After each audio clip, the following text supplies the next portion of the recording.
Welcome back. Stories from around the world is next.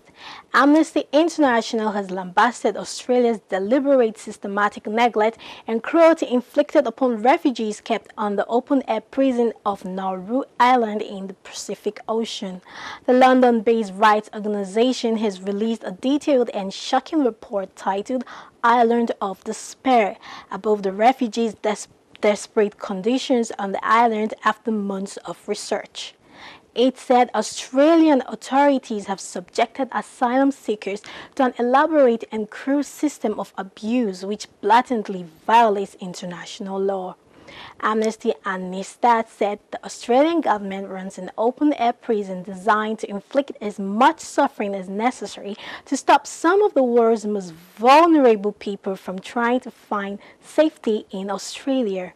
The report said the system under which asylum seekers and refugees are treated amounts to torture according to Australia's tough immigration policy. Those who venture to reach the country by boat in an attempt to seek asylum are intercepted and sent for processing at removal camps. Those camps are based in the tiny Nauru or Manus Island in Papua New Guinea, where refugees are forced to serve an indefinite mandatory detention without any charge of resettlement in Australia. The government of Australia has isolated vulnerable women, men and children in a remote place which they cannot leave, with the specific intention that these people should suffer, Amnesty's report said. The report catalogued an epidemic of self-harm among some 1,200 detainees and violent crimes including sexual assaults inside and outside the camps on Nauru. Some 1,200 asylum seekers and refugees are currently kept in dire conditions among some 10,000 local residents of the island country, which rests some 4,000 kilometers from Australia. Pentagon says our Iraq forces are ahead of schedule as they begin the second day of the battle to retake Mosul from IS fighters.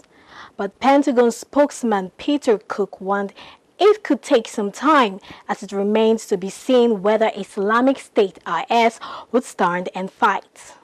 Mr. Cook said the extremist leader Abu Bakr al-Baghdadi then chose Mosul as a place to announce the forming of a caliphate, so retaking the city would be symbolic, as Iraqi forces have met their objectives so far and are ahead of schedule for the first day. A coalition of 30,000 Iraqis and Kurdish Peshmerga forces and Sunni tribal fighters began to advance on IS's last major stronghold in the country after months of planning on Monday. It is thought between 4,000 and 8,000 IS fighters remain in Mosul.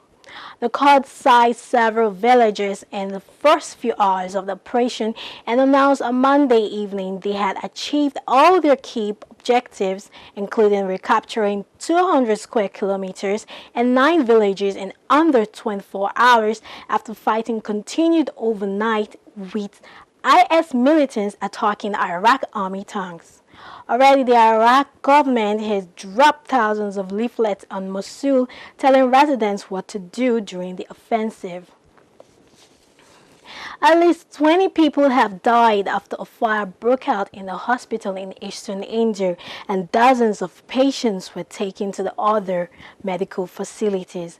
The fire started in an intensive care unit ICU of the Som Hospital, a private facility in the city of Bhubaneswar in Orissa state, before spreading to the dialysis ward next door. About 125 fighters were mobilized to tackle the blaze, which was later brought under control. Most victims reportedly died from smoke inhalation, and more than 100 people were injured. Narendra Modi said he was anguished by the fire, as many of the injured are in a critical condition. In 2011, 89 people died in a fire that broke out in a hospital in the eastern city of Kolkata. And now onto some sport news.